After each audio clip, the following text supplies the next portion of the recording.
The saying goes that time heals all wounds. That's a lie. Time doesn't heal. It just creates space, a deafening silence where a laugh, a sihyao, a voice calling your name from another room used to be. Standing in front of my wife Eleanor's grave at Oakwood Cemetery, all I felt was that space. Cold, endless. 50 years, half a century, with the one woman who transformed four walls into a home, who turned a handful of dollars into a life. Eleanor was my foundation, and now that foundation had been ripped out from under my feet. The crowd had dispersed, just me standing before the fresh mound of earth, the March wind cutting through my coat like it was searching for the warmth that used to be there. My son William and his wife Melissa stood a short distance away, far enough to pretend they were giving me space, but close enough for their impatience to be a physical presence. Melissa's voice was a sharp whisper cutting through the quiet respect of the graveyard. She wasn't even trying to be discreet. Will you have to talk to him seriously about downsizing? The house is just too big for him alone. It's a waste of space. William nodded, a flicker of annoyance in his eyes as he glanced at me, checking if I'd heard. He knew I had, he just didn't care. Later, Mel, not today. Her response was instant sharp. No, today is the day. Before he gets too sentimental and stubborn. You know your father. The words stung. Eleanor wasn't even cold in the ground, and my daughter-in-law was already worried I'd be stubborn about the house Eleanor and I built with our own two hands. Not a house we bought, a house we built. I remember the day we bought the lot, just a field of weeds with an old oak tree in the middle. Eleanor said, "This is it, Robert. This is where we'll grow old." We did grow old together, my love, but you left first. You left me here with the wolves. I stooped down, picked up a handful of Georgia clay, and let it fall onto the coffin. The thud of dirt on wood was a sound of finality and ending. I turned to face them, my face a blank mask. My grief was too sacred to display for an audience that didn't deserve a ticket. They immediately put on their practiced, sorrowful expressions. You okay, Dad? William asked. A foolish question. I didn't answer it. Let's go home, I said, walking ahead and leaving them in my wake.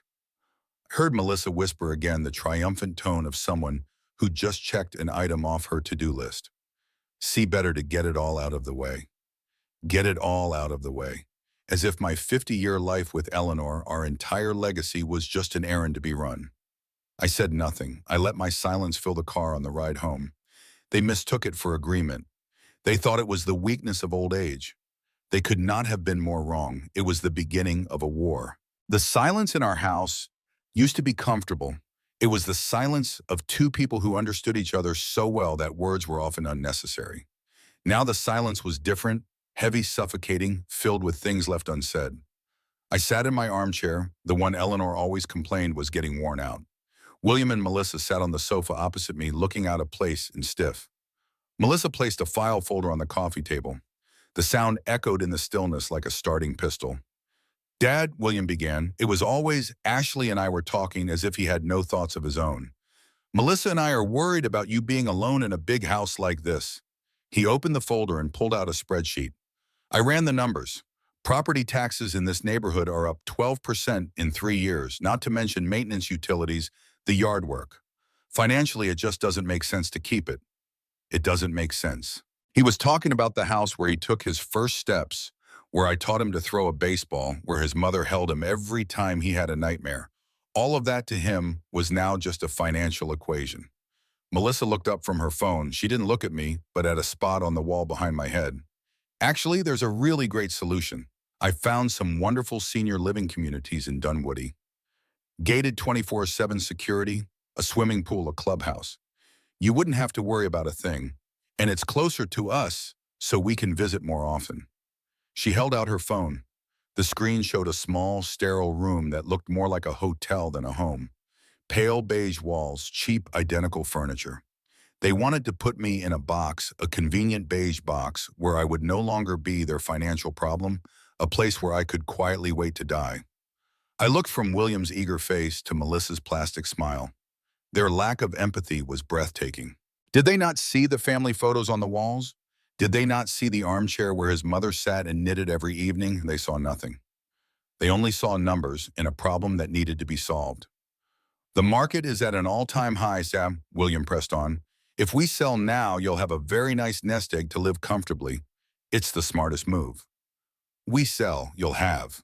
His language was so slick as if he was doing this for me, but I saw the greed glinting in his eyes, the look of a man calculating his inheritance, while his father was still breathing.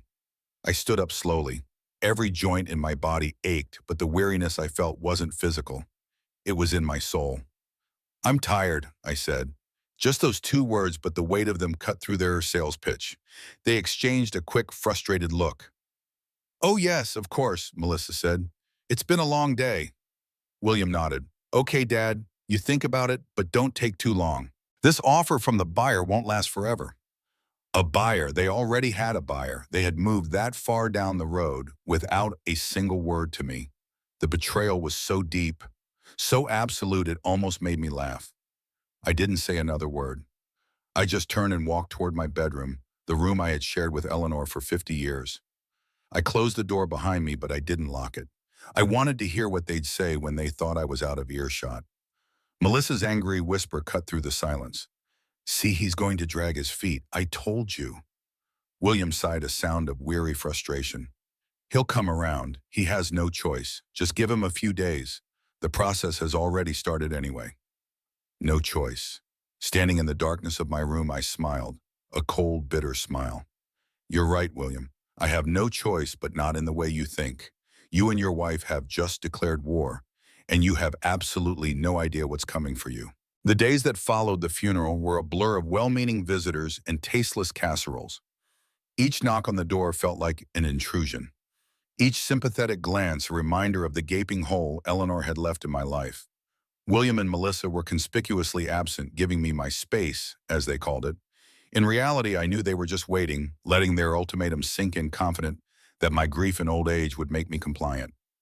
They underestimated me. They underestimated Eleanor. It was on the third day, when the quiet of the house became too much to bear, that I found myself standing at the entrance to Eleanor's sewing room. It was her sanctuary, the one place in the house that was entirely hers. The scent of cedar from her fabric chests and a faint trace of her lavender perfume still hung in the air. It was like breathing in a memory. I knew I couldn't put it off any longer. I had to start the impossible task of sorting through the pieces of her life. I started organizing a task to keep my hands busy and my mind from spiraling. I folded the fabric she'd never get to use, put away the patterns for dresses she'd never sew. Every item was a stab to the heart. My hands felt clumsy, my movements slow as if moving through water. I was in her walk-in closet, a space that was always so meticulously organized, a reflection of her own clear mind. I ran my hand over a row of her dresses, the familiar textures a poor substitute for her presence. My fingers brushed against a section of the back wall behind where her winter coats hung. It felt different, not plaster wood paneling. I pushed a heavy wool coat aside and saw it, a small, almost invisible seam in the cedar paneling. Curiosity, a feeling I hadn't felt since Eleanor passed, stirred within me. It wasn't a knob or a handle, just a perfectly flush wooden panel. I pressed gently on one corner, and with a soft click, the panel popped open, revealing a dark recessed space within the wall itself. And there, nestled in the dark space, was a handsome carved wooden box. It wasn't large, but it felt heavy, important. My heart began to beat a little faster. Eleanor had never mentioned a box like this. In 50 years of marriage, I thought we had shared every secret. With trembling hands, I lifted it out and carried it to her favorite armchair in the corner of the room. It wasn't locked. I took a deep breath, feeling like an intruder in my own wife's life, and opened the lid. I expected to find old photographs, maybe some jewelry, or sentimental keepsakes from our life together. But it wasn't filled with memories of the past. It was filled with preparations for the future, my future. It was filled with documents. Clean, crisp, legal documents. On top was a deed for a property I had never seen, a house on Lake Hamilton. Below it were bank statements for an account I didn't recognize. An account held in something called the Wilson Family Trust. The balance on the most recent statement made my breath catch in my throat. $247,000. And underneath it all, there was a letter, a thick envelope with my name, Robert, written on it in Eleanor's elegant cursive. I sank into the chair, the document spread across my lap, and began to read. Her voice, so clear in my mind, seemed to speak the words from the page. My dearest Robert, If you are reading this, then I am gone, and my worst fears have likely started to come true. I am so sorry you have to face this alone. Please know I fought. I fought the cancer with everything I had because I could not bear the thought of leaving you to deal with what I knew was coming. Forgive me for this secret, my love. It was not born of distrust for you, but of a deep, painful understanding of our son. It started about 5 years ago. Do you remember the changes were so small? At first I told myself I was imagining them. William had always been a good boy, our boy. He was kind, he was humble, he knew the value of a dollar because he'd watched us count every one. But after he married Melissa, a shadow of that boy began to emerge. It started with little comments she would make at Sunday dinner. "Oh, Eleanor, you still use this old china?" Or, "Will, honey, did you see the sale at Williams Sonoma for a new cookware set?"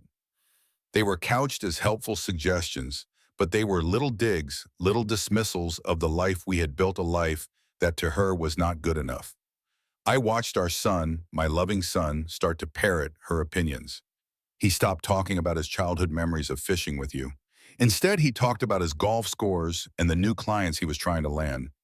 He became embarrassed by your work-worn hands, by the fact that our furniture was 20 years old and paid for, not financed. He was ashamed of us, Robert. He was ashamed of the very foundation that gave him the life he has. Melissa didn't create this flaw in him, but she saw it and she cultivated it. She watered the seed of his insecurity until it grew into a thick vine of greed that choked the good man we raised. The moment I knew I had to act was 5 years ago on your 70th birthday.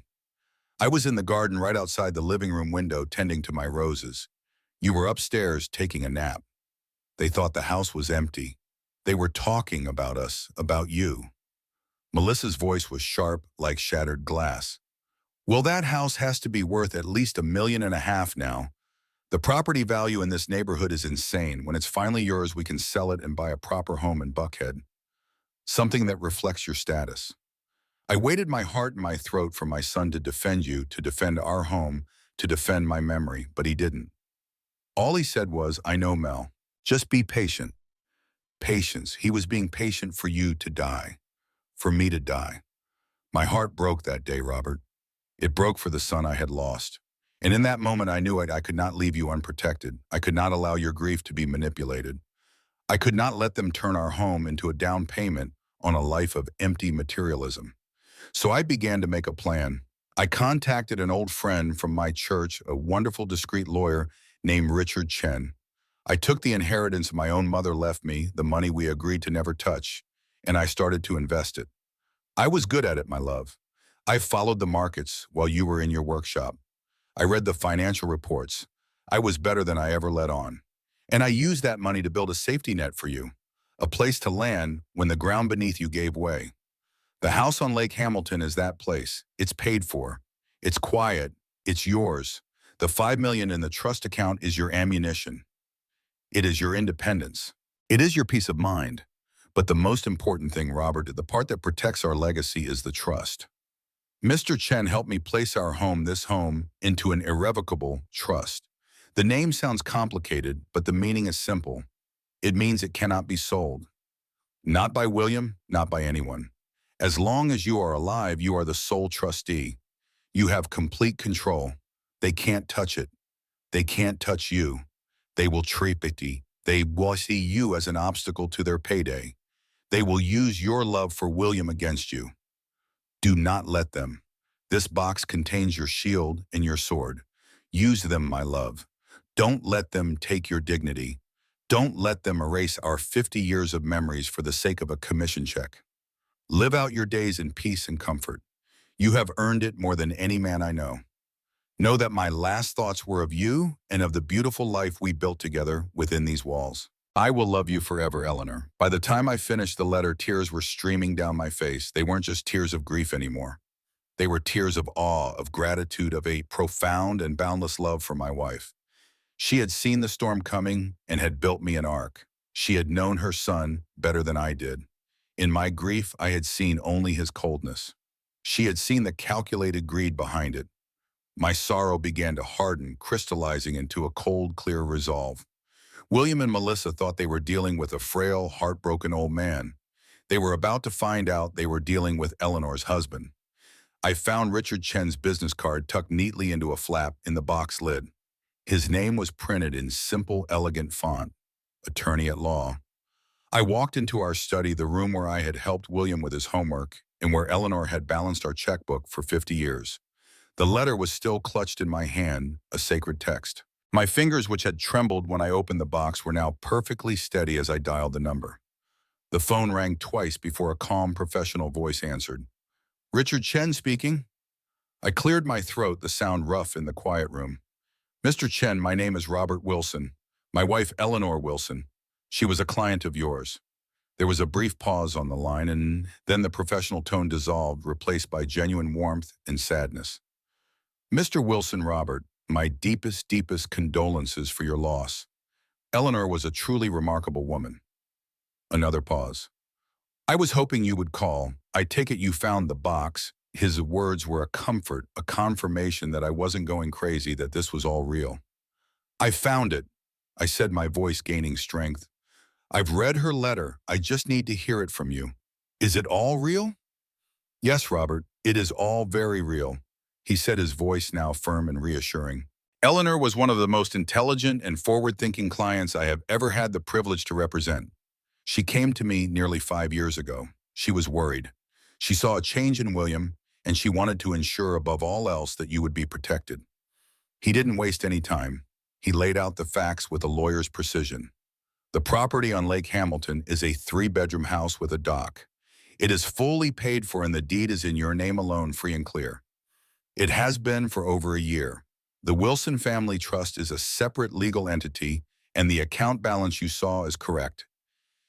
That money is yours and yours alone. It is completely shielded from any debts or claims from your son or his wife. I sank into my old leather desk chair, the one with the worn spot where my elbow always rests. $5 million, a house on the lake. It was a reality so vast it was difficult to comprehend. It was a fortress. Eleanor had built me a fortress. I listened as he spoke, the legal terms washing over me, but the meaning was crystal clear. Eleanor had not just left me a fortune. She had left me a future free from financial worry, a future where I would not be dependent on the whims of my increasingly greedy son, a future where I held all the power. I took a moment, letting the sheer scale of her love and foresight sink in. Then a more practical question came to mind, the question that was the key to everything. Richard, I said, my voice low, this house, William and Melissa, they said they have a buyer. They told me to start packing. How do I stop them? There was a pause on the other end of the line, and I could almost hear the faint smile in Richard's voice when he finally spoke. Robert, he said, that is the most brilliant part of Eleanor's plan. You don't have to stop them because they have no power to start. He took a breath, and his tone became that of a teacher explaining a fundamental law of the universe. Eleanor was very specific and very clear. Years ago, she had you sign some papers. She probably told you it was for tax purposes or estate planning. What you actually did was transfer ownership of your home into the Wilson Family Trust. That trust is an irrevocable legal entity. It is the sole owner of the property at your address. I leaned forward in my chair, gripping the armrests. So the house, it isn't mine. Not technically, no, Richard corrected me gently. It belongs to the trust. But you, Robert, are the sole trustee. That gives you absolute and total authority over the property for the duration of your life. You can live in it, you can rent it out, you can redecorate it. The only thing you can't do is sell it to an outside party without violating the terms of the trust. William is listed as a beneficiary, but he has zero power, zero authority, and zero legal right to control or inherit the property until after you have passed. And even then, there are strict stipulations Eleanor put in place. The pieces clicked into place, forming a beautiful, lethal picture. So when he says he's selling the house, I began. Richard finished my sentence for me, his voice now cold as ice. He is selling something he does not own. He is making a fraudulent claim to the title. If he signs a contract with a buyer, he is committing wire fraud, real estate fraud, and a half-dozen other felonies. He's not just being a bad son, Robert. He's being a criminal. A plan, cold and precise, began to form in my mind. So I tell him, I show him the papers, and this all stops. No, Richard said again, and this time his voice was sharp, insistent. You do nothing. You let him proceed. You let him and his wife walk further into the trap Eleanor set for them. The further they go, the more evidence of their fraudulent intent we will have. They have a buyer, I said. Good, let them arrange a closing. Let them sign the papers. In the meantime, you will gather any emails, texts, or documents they give you related to this sale, and you will say nothing. You will play the part of the defeated old man they expect you to be. Can you do that, Robert? I looked at the picture of Eleanor on my desk, her smile bright, her eyes full of the fire I fell in love with 50 years ago. She hadn't just built me a fortress. She had laid the perfect trap. Yes, I said, my voice low and steady. I can do that. Excellent, Richard said. When they inform you of the closing date, you will call me immediately. We will attend the meeting together. It's time these people learned a lesson about underestimating their elders. We spoke for a few more minutes, confirming the details of the trust, the lake house, and the bank account. By the time I hung up the phone, I was a different man. The grief was still there, a permanent resident in my heart, but it was no longer my defining feature. Now it shared space with a cold, righteous anger, a determination. Eleanor had given me a shield and a sword, and for her memory, for my home, and for my own damn dignity, I was going to use them. Exactly 1 week after Eleanor's funeral, they returned. I heard their expensive German SUV pull into the driveway, the engine a low, arrogant purr. I was in my armchair reading a book, or pretending to. My heart was a steady, cold drum in my chest. This was it. The next move in the chess game, only I knew we were playing. They walked in without knocking, a habit they'd picked up recently, as if the house were already theirs. They were beaming, their faces flushed with a triumphant energy that was obscene in a house of mourning. William was holding a leather portfolio, and Melissa had a look on her face I had seen on a cat who had just cornered a mouse. "Dad, great news!" William announced, his voice booming in the quiet room. He walked over to the coffee table and placed the portfolio on it with a flourish. He looked at Melissa, and they shared a smug, conspiratorial smile. They thought this was their victory lap. He opened the folder, revealing a thick stack of real estate documents. "You can start packing, Dad," he said, the words casual, as if he were telling me it was going to rain. "The house is sold." The words hung in the air, a declaration of war, disguised as a friendly announcement. He had just rendered me homeless, and he said it with the same tone he might use to order a coffee. Melissa stepped forward, her own smile dripping with false sympathy. She pulled her phone from her purse and held it out to me. On the screen was a picture of a small, soulless apartment with beige walls and cheap carpeting. It looked like a shoebox. "And we found the perfect new place for you," she chirped. "It's a lovely senior community. We already put down the first month's rent and the security deposit for you. It's our gift." A gift. She was offering me a cage and calling it a gift. They had sold my home, my history, the monument to my marriage, and in return, they were giving me a one-bedroom box to be stored in. The audacity of it, the sheer breathtaking disrespect almost made me gasp. But I remembered Richard's words, "Play the part." I let my shoulders slump. I let my face fall into a mask of weary resignation. I looked from the legal papers to the picture on her phone. I let a long, painful silence stretch out. "So soon?" I asked, my voice a weak, hoarse whisper. "It's only been a week since your mother." William's smile tightened. He had no patience for my grief. "The offer was too good to pass up, Dad. It's a cash buyer, quick close. These opportunities don't come along every day. This secures your future." My future, the one they had so graciously planned for me. I looked at their smiling, predatory faces. They didn't see a father. They saw a problem that had just been solved. A financial transaction that was nearing completion. Inside, a cold fire was burning. They thought they had won. They thought the game was over. They had no idea I was the one who had just moved them into check. I looked at the picture on her phone, the image of that small, sad room. I saw the triumphant pity in Melissa's eyes. I saw the smug relief on my son's face. They thought they had done it. They had solved the problem of the old man and his inconveniently large house. They were waiting for me to argue, to break down, to plead. They were waiting for the weakness they were so sure was there. So I did something they never expected. I smiled. It wasn't a happy smile. It was a small, slow, tired smile that barely touched my lips, but it was a smile nonetheless. It was the smile of a man who knows the end of a story that the other characters are just beginning. They stared at me confused. My reaction didn't fit their script. The defeated old man was supposed to look, well, defeated. All right, I said, my voice quiet, imbued with a weariness that was only half feigned. You're right, it's a lot of house for one person. A wave of visible relief washed over them. William's shoulders, which had been tense, relaxed. Melissa's plastic smile became genuine for the first time. They had won, or so they thought. I looked down at the documents on the table, the fraudulent sale agreement for a house they had no right to sell.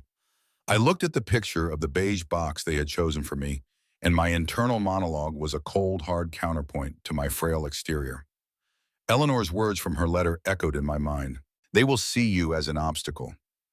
They didn't just see an obstacle, they saw a fool, and that was the greatest gift they could have ever given me.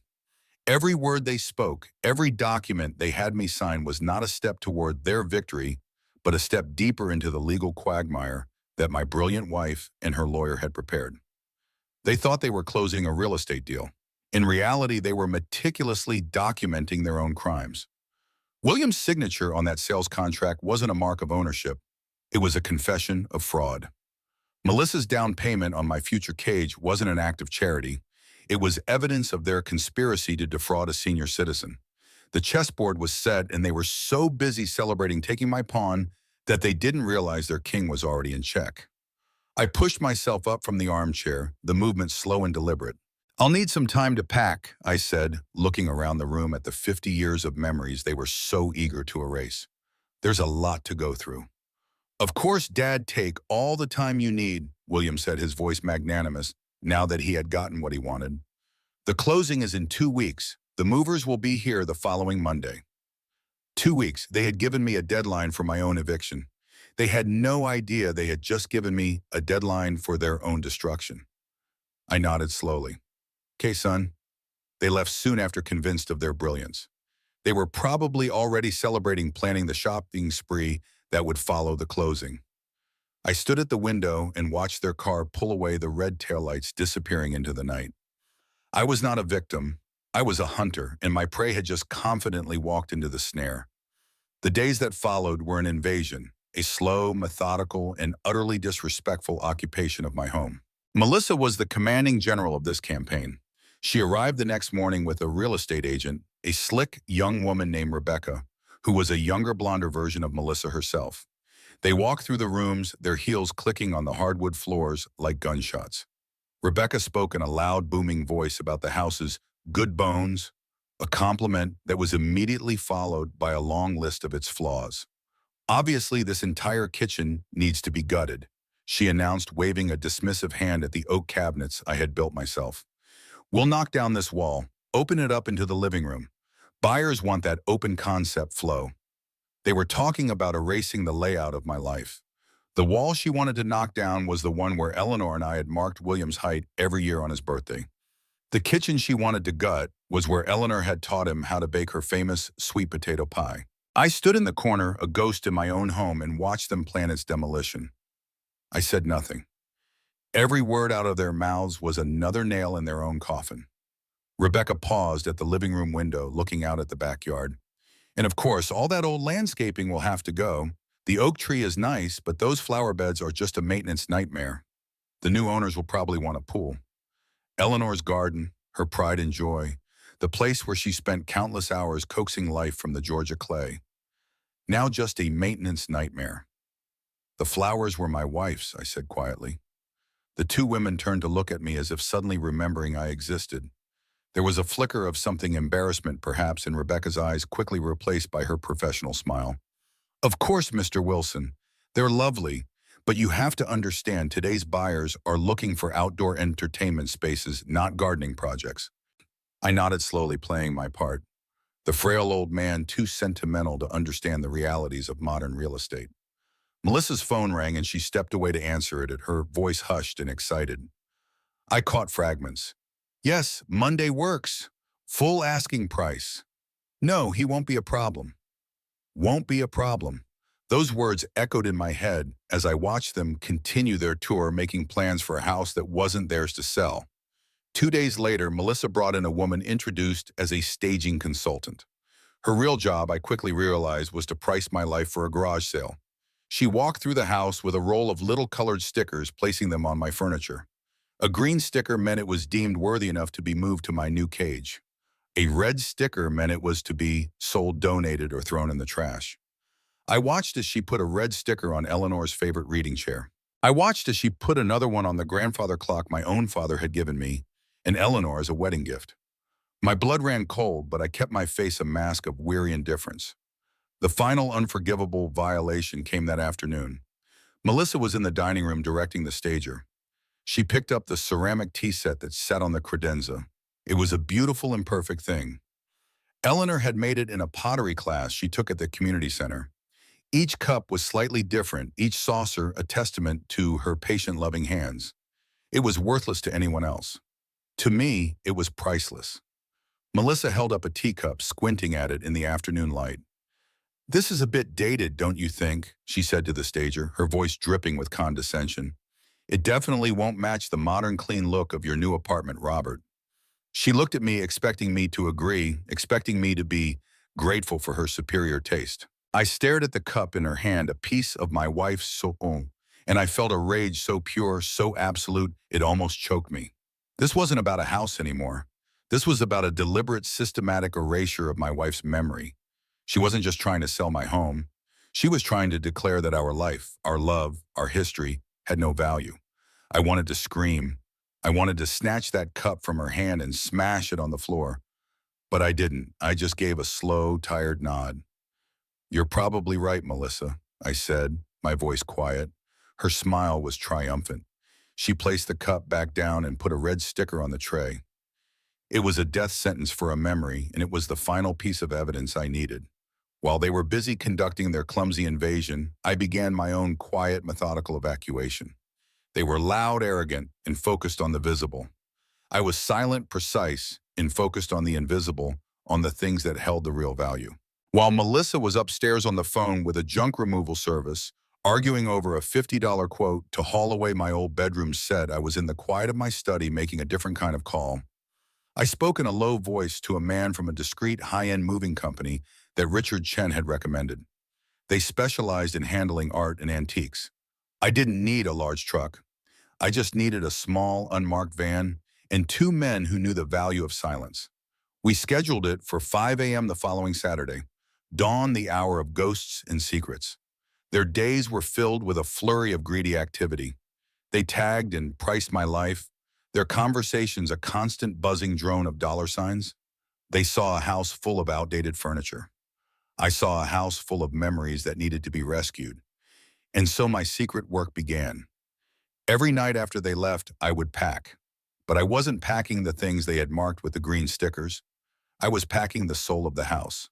I found Eleanor's old recipe box in the kitchen pantry.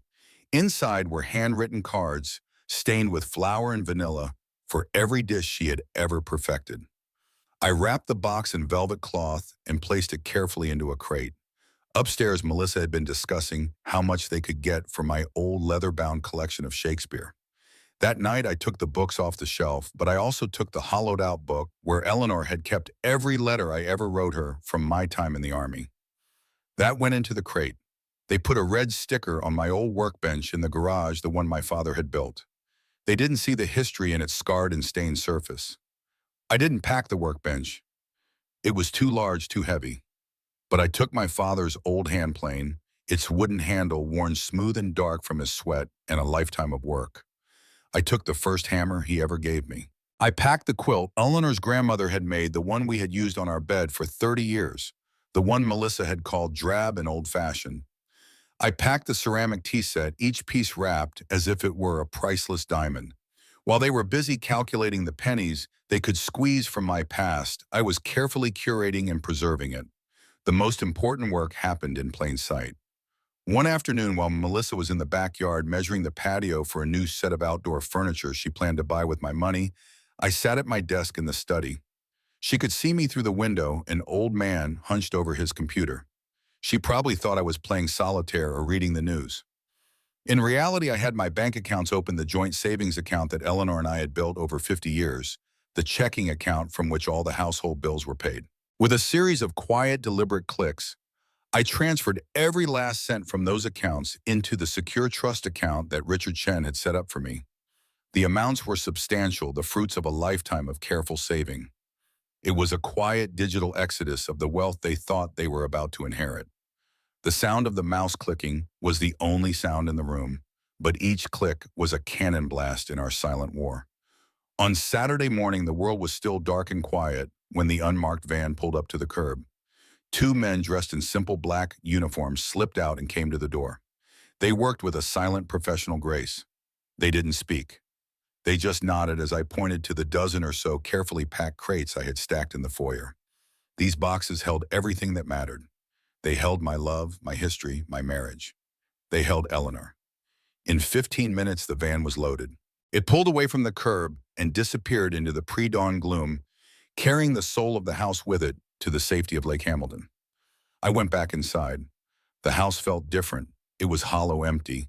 But it wasn't a sad emptiness. It was the clean, quiet emptiness of a battlefield after the victor has already secured what is important and is now just waiting for the defeated to realize they have lost. When William and Melissa arrived later that day, they didn't notice a thing. They just saw the same old furniture, the same old house, and the same old man. They had absolutely no idea they were now just squatters in a museum trespassing in a place that had already been saved from them. What I didn't know then was the depths of their deception. It wasn't until later that week when I overheard a phone call that I began to understand the full extent of their plan. I was in the kitchen making tea when Melissa's voice drifted in from the patio. I moved closer to the window, keeping out of sight. "No, Rebecca, you don't understand. The old man's already agreed. There won't be any problems." Her voice had an edge to it, impatient and cold. "Look, my cousin works at the title company. She's already cleared it with her boss. They'll expedite the paperwork. No one's going to look too closely at a simple transfer from father to son." Her cousin and I felt a chill run down my spine. So that's how they were planning to get around the title search that would reveal the trust ownership. They had someone on the inside, someone willing to falsify documents. "Just tell the Andersons everything is on schedule. Will's got all the paperwork ready. We're getting top dollar for this place and my commission is staying in the family." My commission. Rebecca wasn't just a real estate agent. She was family in on the scheme. This wasn't just greed anymore. This was conspiracy, a carefully orchestrated fraud. I stepped away from the window, my heart pounding. I needed to call Richard. This was bigger than we thought. Back in my study, I dialed his number, keeping my voice low. "They have someone at the title company," I said as soon as he picked up. "Melissa's cousin works there. They're going to falsify the title search." There was a long pause on the other end of the line. Then Richard's voice, calm but with a new edge to it. "Well, that changes things. They're not just committing fraud against you, Robert. They're planning to defraud the buyers in the bank. This is crossing into federal territory now." "What do we do?" I asked. "We stay the course, but we document everything. I want you to record any conversations you can. Georgia is a one-party consent state, which means you can legally record them without their knowledge." He paused, and I could almost hear him thinking. "And I'm going to bring in a friend of mine. He's a former FBI agent who now works private cases. We need to know exactly how deep this goes." That night, I couldn't sleep. The magnitude of what was happening kept me awake. My son wasn't just trying to sell my house out from under me. He was actively participating in a criminal enterprise. For what money status? Was Melissa's influence really that strong? I thought about the little boy who used to run to me when I came home from work, who would sit beside me in the workshop and ask endless questions about each tool and its purpose. What happened to that child? When did he become this stranger with my son's face? The next morning, William arrived with a document for me to sign. A statement of assets and liabilities, he called it. Just a formality for the transfer of property. "The lender needs this for their records, Dad." He explained, his voice casual, as if this were the most normal thing in the world. "Just a rundown of what you own and what you owe makes the closing cleaner." I looked at the paper. It was a detailed list of assets I supposedly owned, including the house. There was no mention of the trust. At the bottom was a signature line with my name printed below it. "Sure, son," I said, taking the paper. "Let me look it over and I'll get it back to you."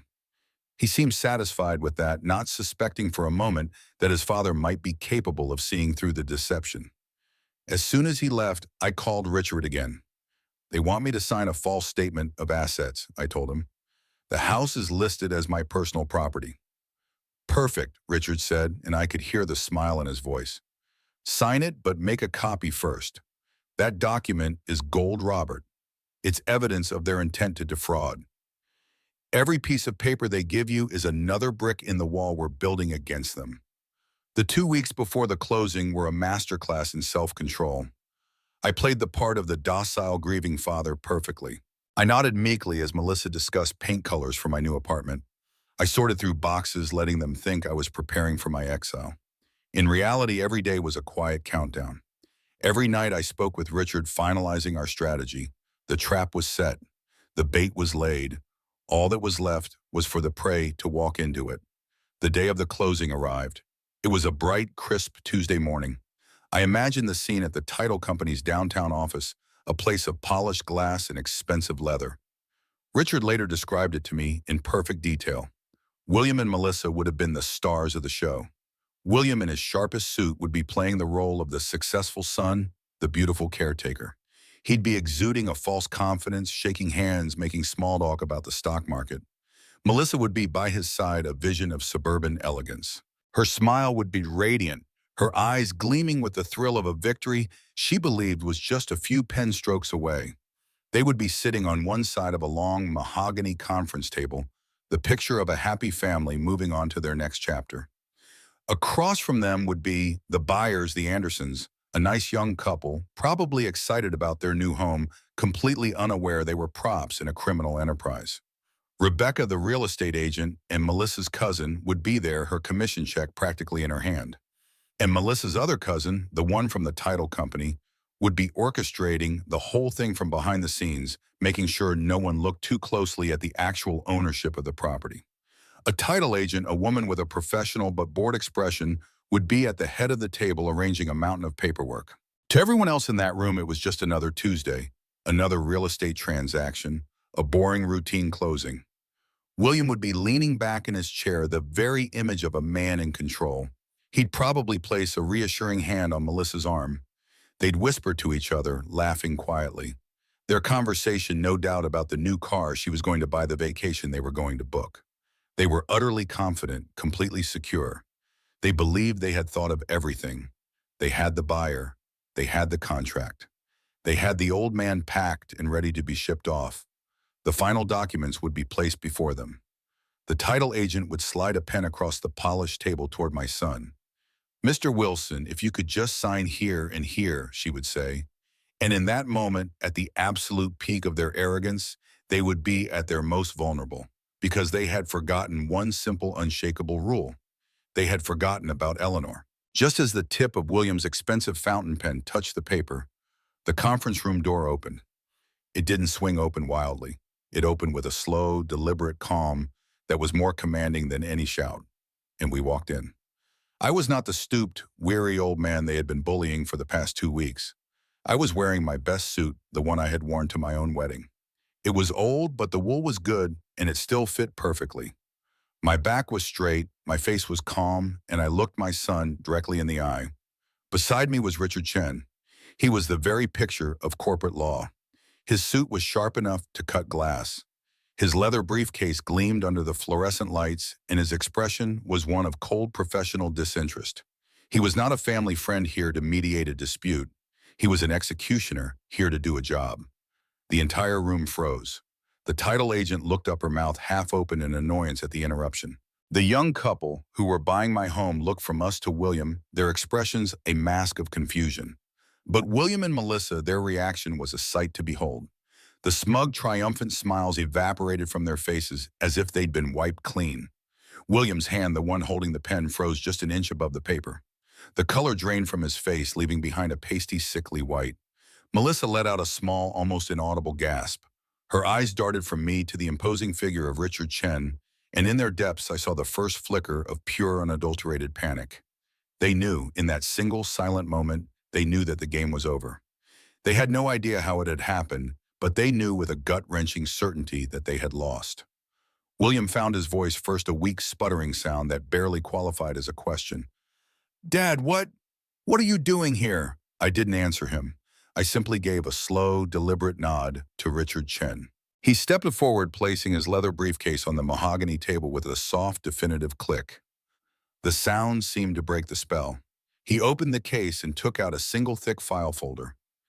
He didn't raise his voice. He didn't need to. His presence alone commanded the entire room. Good morning, he began, his voice crisp and professional, addressing everyone at the table. My name is Richard Chen. I am legal counsel for Mr. Robert Wilson. He gestured toward me. I remained silent, a statue of judgment. William opened his mouth to speak, a protest forming on his lips, but Richard cut him off with a single cold glance before continuing. I believe you are all here today for the closing on the property located at 1255 Oak Street. Richard said, his eyes sweeping the room. Unfortunately, there seems to have been a grave misunderstanding, a misunderstanding that borders on criminal. He paused, letting the word criminal hang in the silent air. The Andersons exchanged a nervous look. The title agent froze. Rebecca, the real estate agent, went pale. Richard slid a document from his folder and pushed it to the center of the table. It was a certified copy of a deed, the official seal of the state of Georgia, gleaming under the lights. This document, Richard said, is the legal title for the property in question. As you can see, the owner is not Mr. William Wilson. He let them read the name. The owner of record is the Wilson Family Trust, an irrevocable legal entity established 5 years ago by the late Mrs. Eleanor Wilson. William stared at the paper, his face a mask of disbelief. What is this? I've never seen this before. Dad, what is he talking about? I continued to look at him, my expression unchanging. Richard answered for me. Your father has nothing to say because the matter is no longer in his hands. It is in the hands of the law, he said, his voice dropping, becoming as hard and sharp as a diamond. He pointed a finger at the sales contract William was about to sign. The trust is irrevocable, which means the asset, the house, cannot be sold by anyone other than the designated trustee. And the sole trustee with absolute and total authority for the duration of his life is my client, Mr. Robert Wilson. He let that sink in. Melissa let out a small, strangled sound like a cry for help. Richard wasn't finished. Therefore, he continued, his voice relentless. This sales contract is null and void. More than that, it is a fraudulent document. Mr. William Wilson, by presenting yourself as the legal owner and attempting to profit from the sale of an asset you do not own, you have committed several felonies, specifically real estate fraud, wire fraud, given that your communications with the buyer were electronic, and conspiracy to defraud a senior citizen, given that you attempted to remove your father from his home under false pretenses. Each word was a hammer blow. William was white as a sheet, his mouth opening and closing like a fish, but no sound came out. The arrogance was gone, replaced by the raw primal fear of a man who has just been pushed off a cliff. But the coup de grace was yet to come. Richard pulled out another document, this one thicker with official-looking stamps across its header. What makes this situation particularly serious? He said, his voice now almost sympathetic, as if he were explaining a regrettable but inevitable consequence, is the evidence we have uncovered of a broader conspiracy involving Miss Rebecca Taylor of Summit Realty and an employee of this very title company, Ms. Sandra Miller. Rebecca's head snapped up at the mention of her name, her face a portrait of shock. Richard turned his gaze directly to her. Mrs. Taylor, we have documented evidence, including recorded phone conversations indicating your knowledge that this property was not legally for sale and your collusion with Mrs. Melissa Wilson to circumvent standard title search procedures. Rebecca's professional composure crumbled entirely. Melissa, you said you promised me this was legitimate. You said your father-in-law had signed over the property to Will years ago. Melissa didn't respond. She was staring at the table, her hands gripping the edge so tightly her knuckles were white. Richard then turned his attention to the Andersons, the young couple who had been sitting in stunned silence. His tone softened slightly, becoming one of professional sympathy. To Mr. and Mrs. Anderson, he said, I am deeply sorry that you have been drawn into this unfortunate situation. My client, Mr. Wilson, has no intention of selling his home. You have been systematically defrauded by the people sitting across from you. He slid a business card across the table to them. I would strongly advise you to speak with your own legal counsel regarding the immediate recovery of your deposit and any other damages resulting from this fraudulent transaction. This is the contact information for a very good attorney who specializes in real estate fraud. The first consultation is on me. Mr. Anderson, the husband, stood up, his face red with anger, and pointed a trembling finger at William. You lied to us. We pulled out our life savings for this. We have movers scheduled for tomorrow. He turned to his wife, who was already on her cell phone, her voice high and shrill, as she spoke to someone, presumably their lawyer. The title agent, a middle-aged woman who had been watching the proceedings with growing horror, gathered her papers quickly. I need to get my supervisor, she said, standing up and practically running from the room. Rebecca, the real estate agent, looked like she had seen a ghost. Her face was ashen and her hands were shaking. She was staring at William and Melissa. My license, she whispered. They could take my license for this. But the most spectacular collapse was Melissa's. Her mask of sophisticated elegance didn't just crack. It shattered into a million pieces. A loud, ugly sob ripped from her throat. It was not a sound of sadness. It was the sound of pure, selfish rage. Tears streamed down her face, ruining her expensive makeup. She turned on William, her hands balled into fists.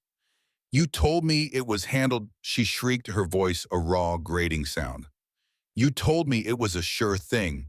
This is all your fault, you stupid, incompetent fool. You ruined everything. She was hitting at his arm, but it was like hitting a statue. William just sat there, frozen in his expensive leather chair. He was staring at the document on the table as if it were a venomous snake. His face was completely blank, his eyes wide-eyed and unseeing. The smug, confident man who had walked into that room an hour ago was gone. In his place was a hollow shell, a man who had just watched his entire world, a world built on greed and lies, implode before his very eyes. This wasn't just a failed business deal, it was a public execution. It was the complete and utter demolition of his pride, his reputation, and his future. And I just stood there, a silent witness to the beautiful, logical, and inevitable consequences of his own actions. Richard placed one more document on the table. It was a cease and desist letter. This is a formal notice, he said, his voice a final quiet verdict. You will cease all contact with my client. You will remove any and all personal items you have stored at his residence within 24 hours, and you will prepare to answer to the legal claims that are now coming your way from all sides. He closed his briefcase. The sound of the latches clicking shut was the sound of a coffin being sealed. The meeting, Richard announced to the stunned room, is over. David and I were the first to leave. We didn't look back. We didn't need to. We left them all behind in the wreckage of their own making. As we stepped out of the silent, chaotic room, I paused at the doorway. I turned and looked at my son William, for what I knew would be the last time. He was still sitting there, a broken man in a tailored suit. His eyes were finally focused on me, and in them I saw a flicker of something. Desperation, confusion, maybe even a shred of the little boy I used to know. I didn't say it with anger. I didn't say it with hate. I had it with the quiet, final sadness of a father closing a door that can never be reopened. Your mother foresaw all of this, I said, my voice steady. She didn't do this to punish you. She did it to protect our home and to protect me from what you had become. I paused, searching his face for any sign of the son I had raised, but finding none. Goodbye, William. The drive to Lake Hamilton was quiet. I didn't need to say anything. Richard understood. When I arrived at the house, my house, the sun was beginning to set, casting a warm golden light across the water. The movers had done their work perfectly. Everything was in its place.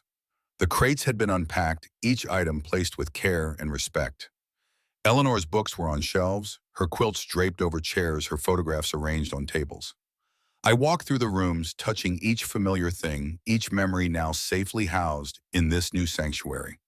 It wasn't the same as the home we had built together, but it held the essence of it, the soul we had created over 50 years.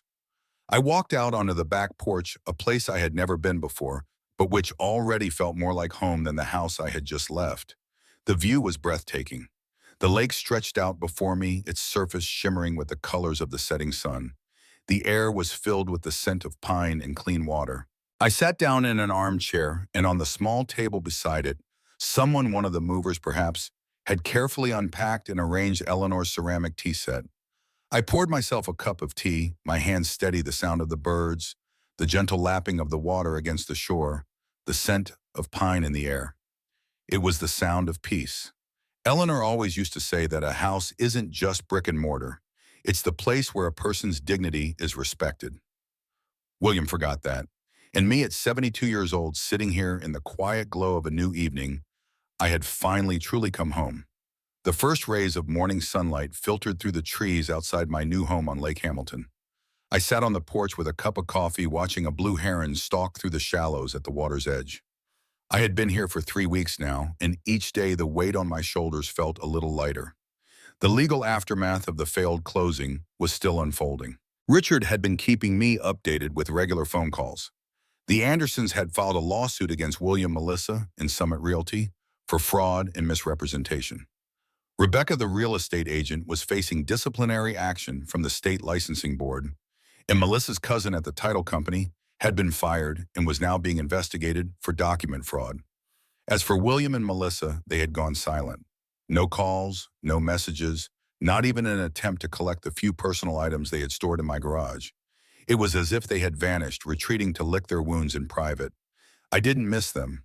The pain of their betrayal was still too fresh, the memory of their callous disregard for Eleanor's memory too raw.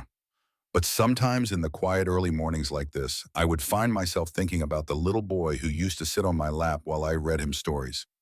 The teenager who would bring home science projects for me to help with. The young man who stood tall and proud at his college graduation, his eyes seeking mine in the crowd for approval. Where had that son gone? When had he been replaced by the stranger I confronted in that closing room?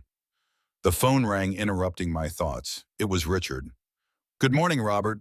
I hope I'm not calling too early." "Not at all," I said, setting my coffee down. "I've been up since dawn. What's the news?" There was a slight hesitation on the other end of the line. "I just got a call from William's attorney. He wants to set up a meeting. Apparently, William wants to talk." I felt a strange tightness in my chest. "About what?" "He didn't say specifically, just that William wants to speak with you in person. I told him I'd run it by you and get back to him."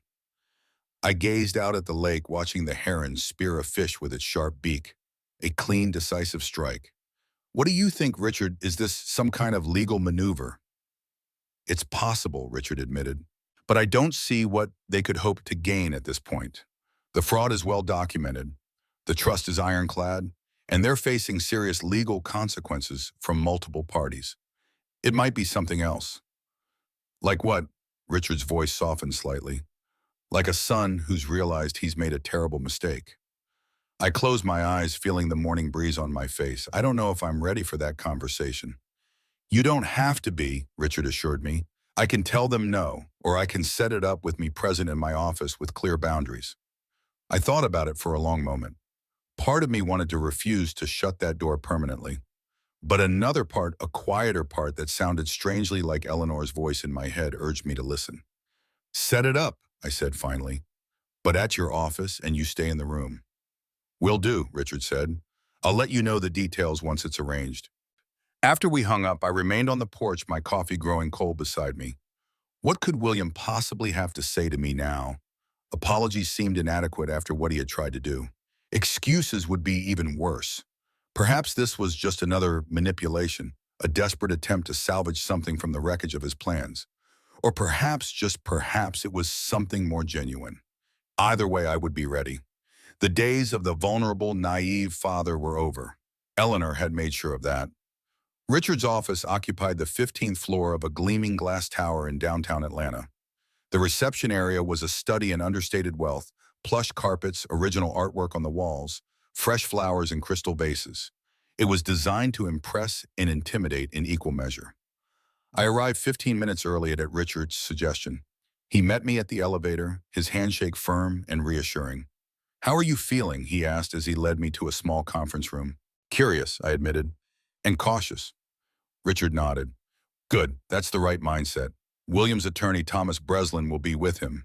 He's a respected litigator, but he's got his hands full with this case." "What should I expect?" Richard handed me a bottle of water from a small refrigerator in the corner. Based on the tone of our conversation, I think William is looking for some kind of reconciliation. But remember, you don't owe him anything. Not your forgiveness, not your understanding, nothing. You're here as a courtesy, nothing more. I took a sip of water, my throat suddenly drama. I understand. A knock on the door announced the arrival of William and his attorney. Richard opened it, his face a mask of professional courtesy. William looked awful. The confident, polished man who had so casually informed me of my impending eviction was gone. In his place stood someone I barely recognized, gaunt with dark circles under his eyes, his normally immaculate suit hanging loosely on his frame. Beside him stood a tall man with silver hair, presumably Thomas Breslin. Richard made the introductions with crisp efficiency, then gestured for everyone to sit. William took the chair directly across from me, but he couldn't seem to meet my eyes. "Thank you for agreeing to this meeting, Mr. Wilson," Breslin began, his voice smooth and practiced. "My client has requested this opportunity to speak with you directly." Richard leaned forward slightly. "Before we proceed, I want to be clear about something. This meeting is not a negotiation. No settlement offers will be considered, no legal concessions made. If that's the purpose of this meeting, we can end it now." Breslin raised a hand. "That's not why we're here. This is more personal in nature." Richard nodded and sat back. "Then you may proceed." There was an uncomfortable silence. William stared at his hands folded tightly on the table in front of him. "Will," his lawyer prompted gently. William cleared his throat. "Dead," he began, his voice rough. I don't know where to start. I didn't help him. I just waited, my face carefully neutral. "Melissa and I," he paused, swallowed hard, "we're getting divorced." It wasn't what I expected him to say. I kept my expression unchanged, but inside a small spark of vindication flickered to life. "She left 3 days after the closing," William continued, "took what she could carry, emptied our joint accounts and disappeared. Her parents say she's in Arizona with an old college friend." I thought of Melissa's vicious attack on William in the closing room, her screams that he had ruined everything. I wasn't surprised she had abandoned ship. Rats are always the first to flee when a vessel starts to sink. "I'm sorry to hear that." I said the words automatic, a social reflex, rather than a genuine sentiment. William gave a bitter laugh. "No, you're not. And you shouldn't be. She," he hesitated, "she wasn't who I thought she was. Or maybe I just didn't want to see it." "Why are you telling me this, William?" He finally looked up, meeting my eyes for the first time.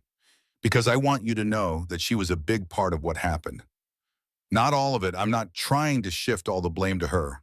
But she pushed and pushed, always talking about the house, about how we deserved more, about how we were wasting our potential. And you listened," I said quietly. William nodded, his eyes dropping again. "I listened. I believed her. I let her convince me that what we were doing was justified." He took a deep breath. "But that's not an excuse. I knew what we were doing was wrong. I knew it would hurt you. I convinced myself it was for the best. That you'd be better off in that senior living place, that the house was too much for you, that we were doing you a favor." "A favor?" I repeated, the word bitter in my mouth. "I know how it sounds," William said quickly. "It's pathetic. It's despicable. I see that now. I've had 3 weeks of sleepless nights to think about nothing else." He reached into his jacket pocket and pulled out a small, worn book. I recognized it immediately, a collection of Robert Frost poems I had given him on his 16th birthday. He placed it gently on the table between us. "Do you remember this?" he asked. I nodded. "I inscribed it for you. To William," he recited from memory, "may you always find the road less traveled, and may it make all the difference. Love, Dad." I remembered writing those words carefully, choosing a quote from Frost's most famous poem, hoping to inspire my son to think independently, to value substance over appearance. "I kept this all these years," William continued. "Through college, through my first apartment, through moving in with Melissa. It was always on my nightstand." I didn't know what to say to that. The contradiction between the son who treasured my gift and the man who tried to steal my home was too vast to comprehend. "I don't expect you to forgive me," William said, his voice breaking slightly. "I don't deserve forgiveness, but I wanted you to know that I understand what I did. I understand how badly I betrayed you and Mom, and I'm going to spend the rest of my life trying to make amends." He pulled a thick envelope from his briefcase and slid it across the table. This is my official statement to the district attorney admitting full responsibility for the fraud scheme. I've detailed everything, the false documents, the plan to circumvent the title search, all of it. I've made it clear that Rebecca and her cousin acted under my direction. Richard picked up the envelope, raising an eyebrow in surprise. My client is aware that this statement could have serious legal consequences, Breslin interjected, but he insists on taking full responsibility. What about Melissa? I asked. She was clearly involved. William's face hardened. She was, and I've included what I know of her role in my statement, but I won't use her as a shield. This was my doing, my failure as a son. I studied him, trying to gauge his sincerity. Was this genuine remorse or just another performance designed to minimize the damage to himself? There's one more thing, William said, reaching into his briefcase again. This time he withdrew a small wooden box similar in design to the one I had found in Eleanor's closet. He placed it on the table with reverent care. I found this in Mom's desk at the house. It has your name on it. He pushed it toward me. I didn't open it. It's not mine to open. I looked at the box, my heart suddenly racing. Another message from Eleanor. Another secret she had kept. Richard reached for the box, checking it before passing it to me. You don't have to open this now, he said quietly. But I wanted to. I needed to. I lifted the lid slowly, aware of the 3 sets of eyes watching me. Inside was a small, worn leather journal, its cover soft from years of handling. On top of it was a note in Eleanor's handwriting. My dearest Robert, it read, if you are reading this, then you have found the first box and have protected yourself from what we feared. This journal is not a weapon or a shield. It is a map back to our son, if that path is one you choose to walk. I always believed that beneath the influence of his wife and his misguided ambitions, the boy we raised still existed. This journal contains my observations of William over the years, the moments when I saw glimpses of the son we knew and loved. Use it only if you wish to. If the doors close forever, I understand and support that decision too. I love you always, Eleanor. My hands trembled as I set the note aside and opened the journal to the first page.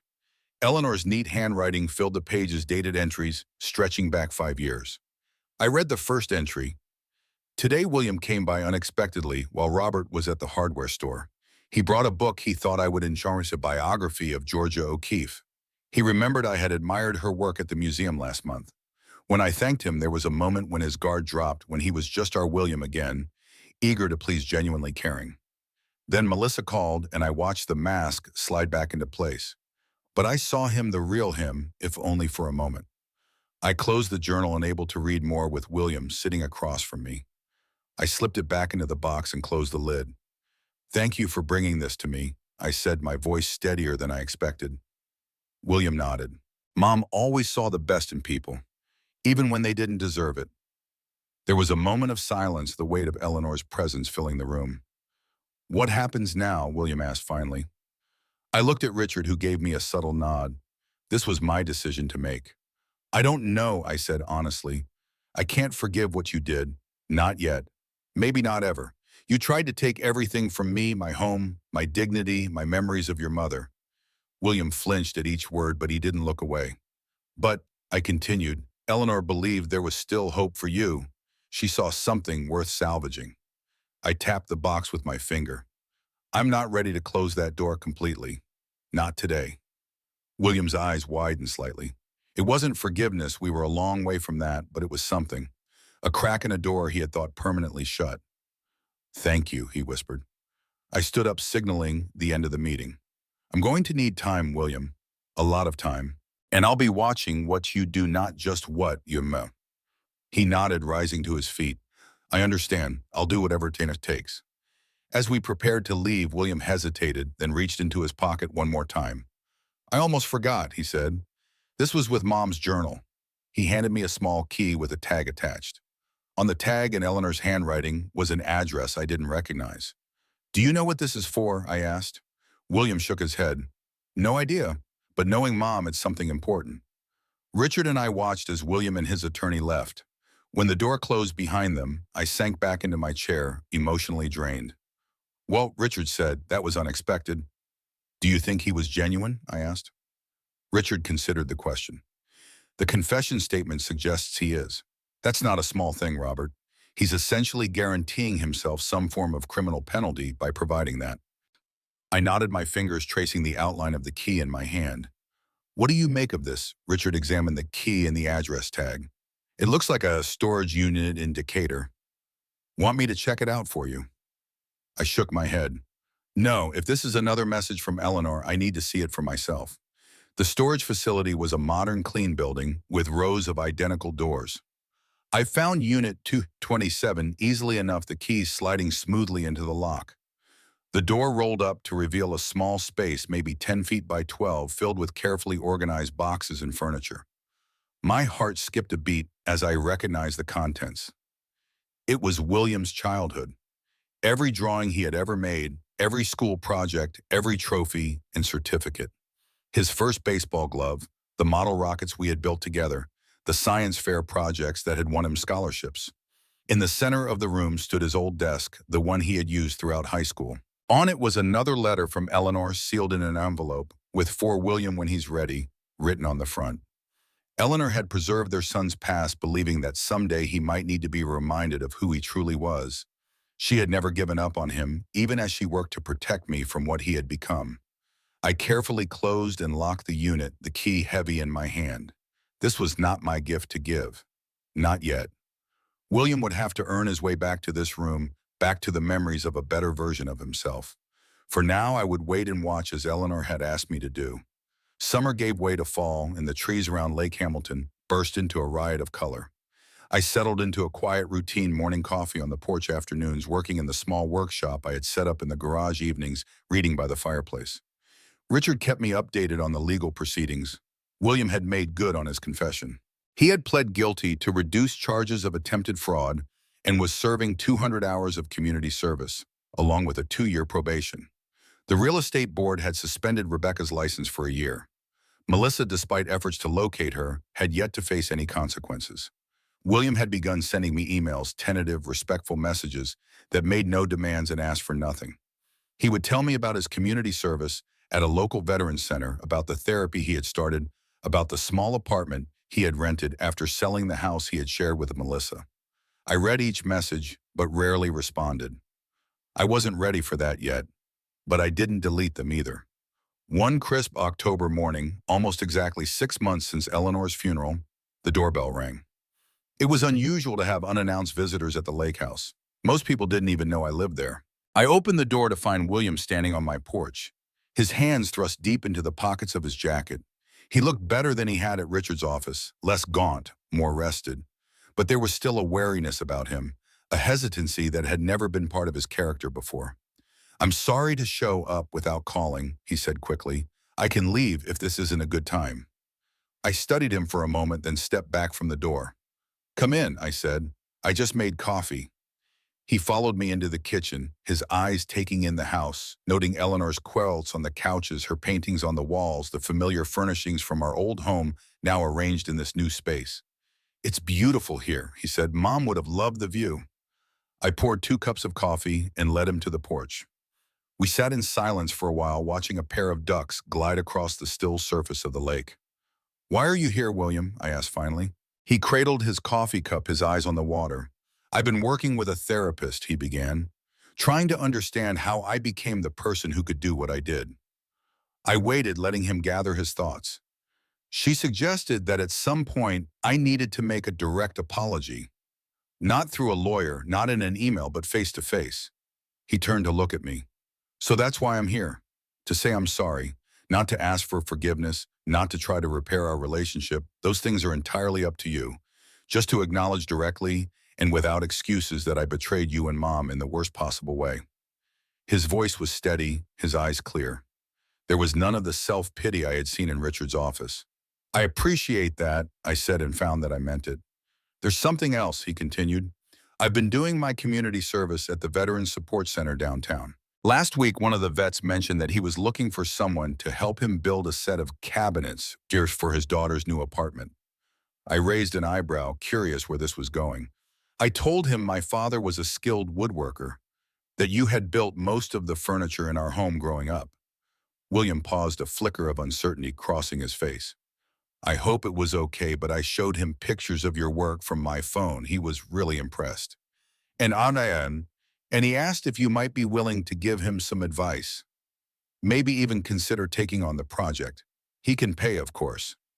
William hurried to add, it's just that his daughter's moving into her first place after college, and he wants to give her something special.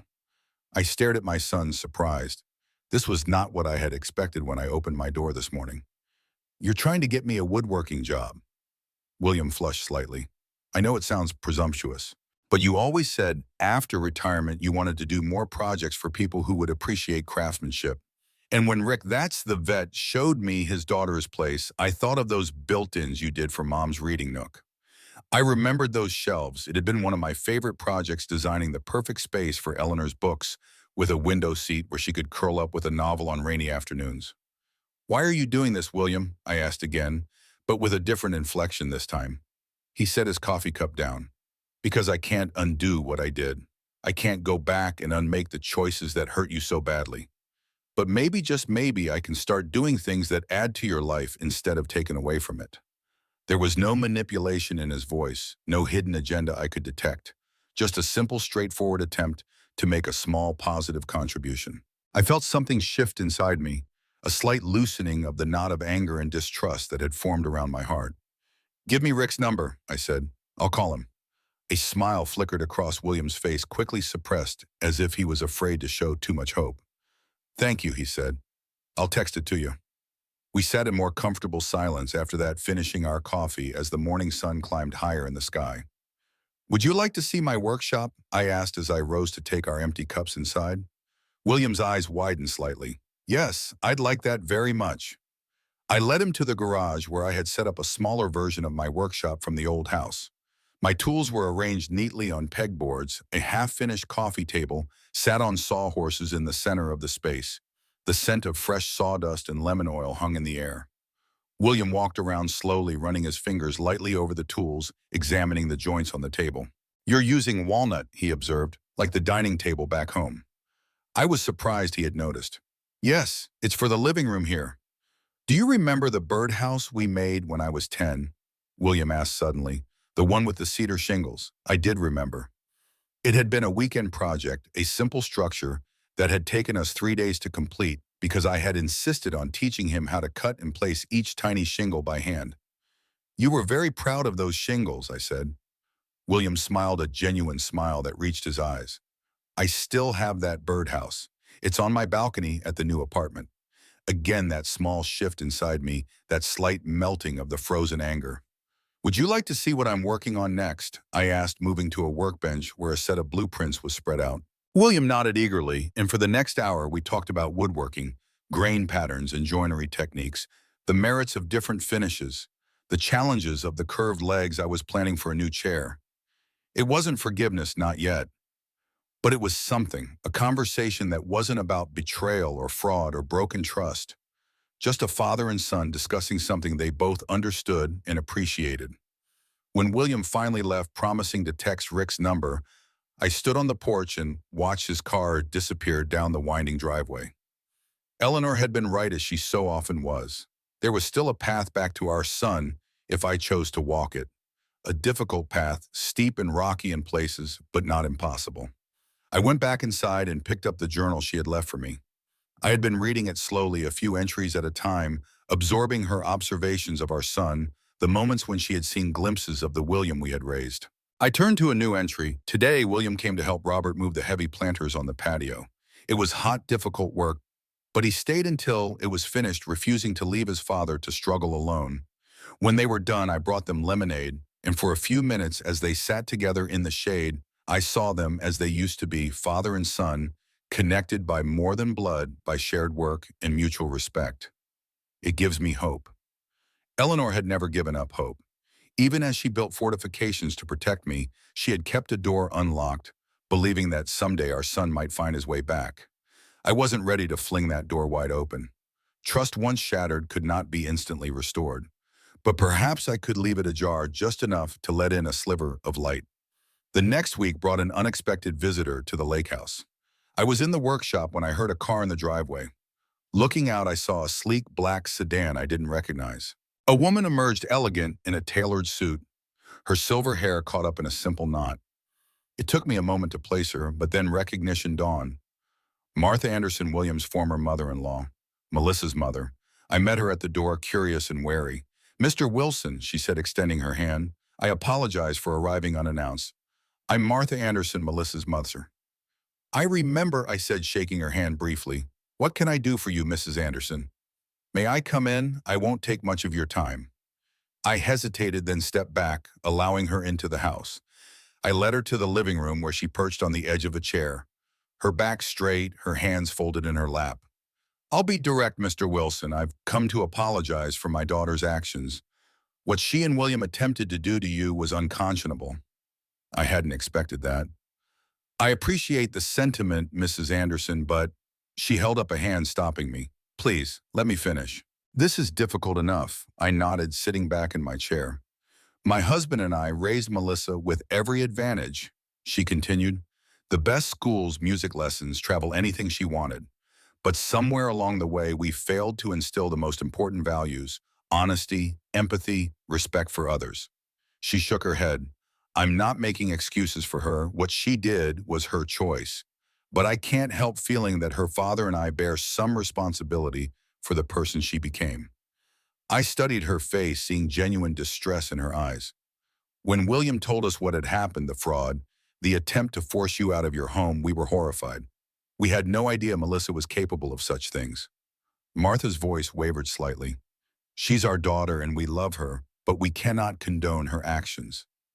"Have you heard from her?" I asked. Martha nodded. "She's in Scottsdale with an old friend. She called last week asking for money. She seemed to expect that we would help her despite everything she's done." "Did you—" "No," Martha's voice hardened. "We told her that we would help her get therapy, legal counsel, whatever she needed, to take responsibility for her actions and make amends. But we would not fund her escape from the consequences of her choices." "How did she take that?" A sad smile crossed Martha's face. "Not well. She hung up on us. We haven't heard from her since." I felt a surprising twinge of sympathy for this woman.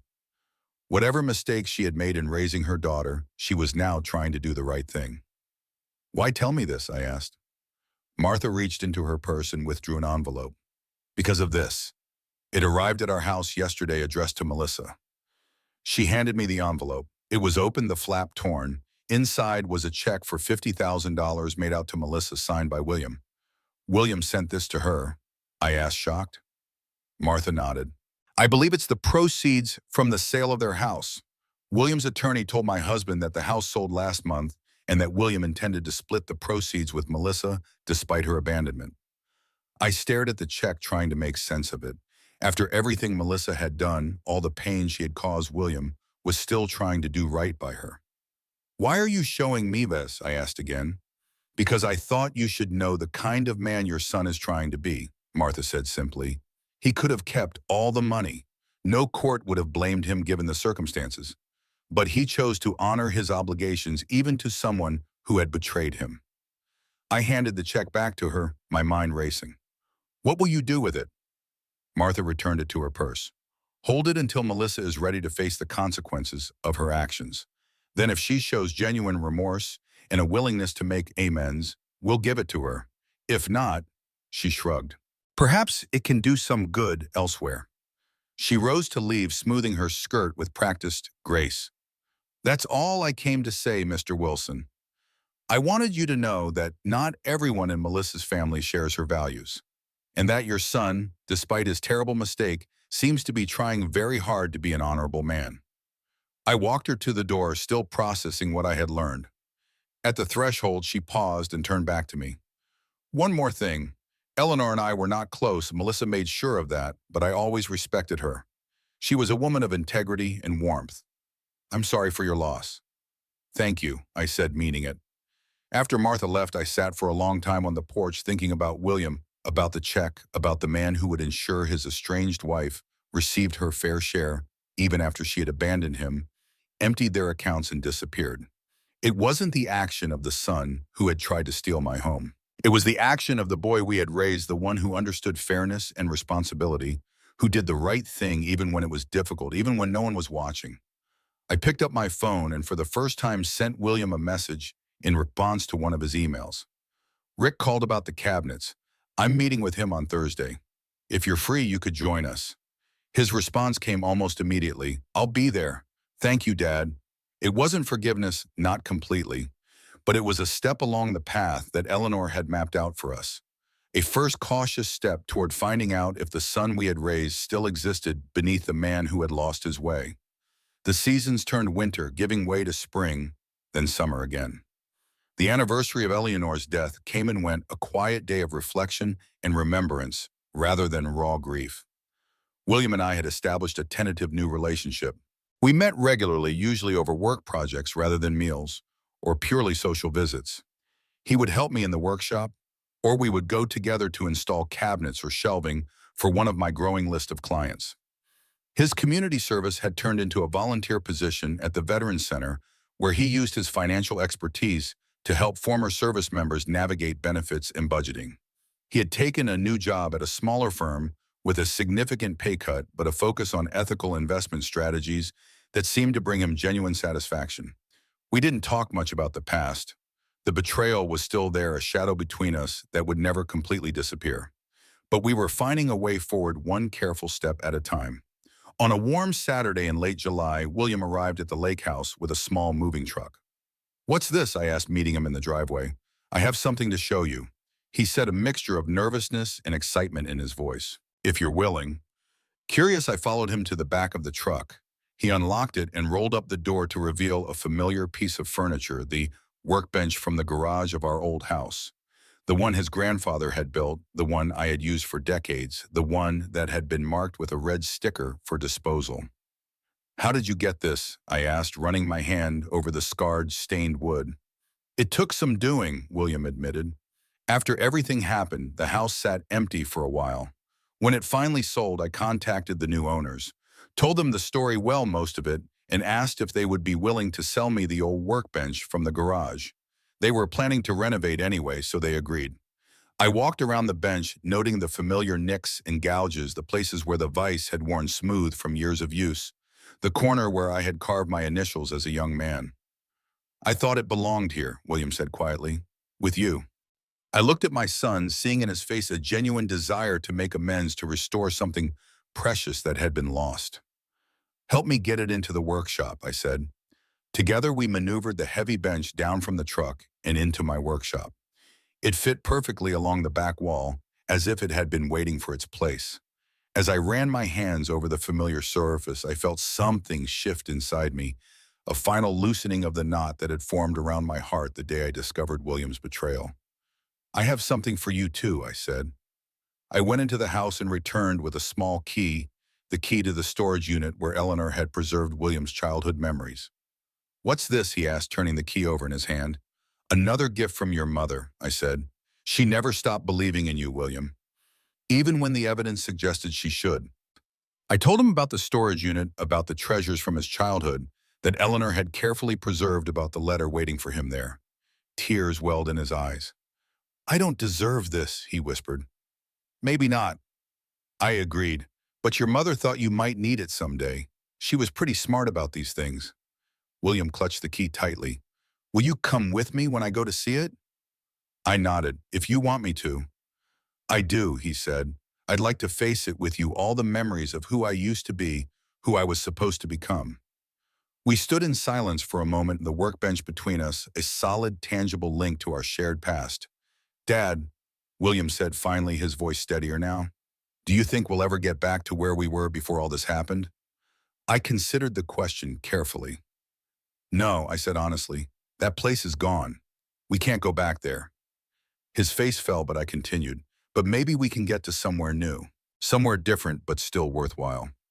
William nodded, accepting this limited but genuine hope. I'd like that, he said, and I think Mom would too. I looked around the workshop, at the bench that had traveled from my father's garage to mine, and now to this new place beside the lake. At the tools hanging on the wall, some inherited, some acquired over a lifetime of creating and building. At my son standing amid these symbols of continuity and craft, seeking his own form of redemption. Eleanor had been right. There was a path back to our son. Not a straight one, not an easy one, but a path nonetheless. And we were walking it together one careful step at a time. In the end, that was Eleanor's final gift to us both. Not just protection from betrayal, but the possibility of reconciliation.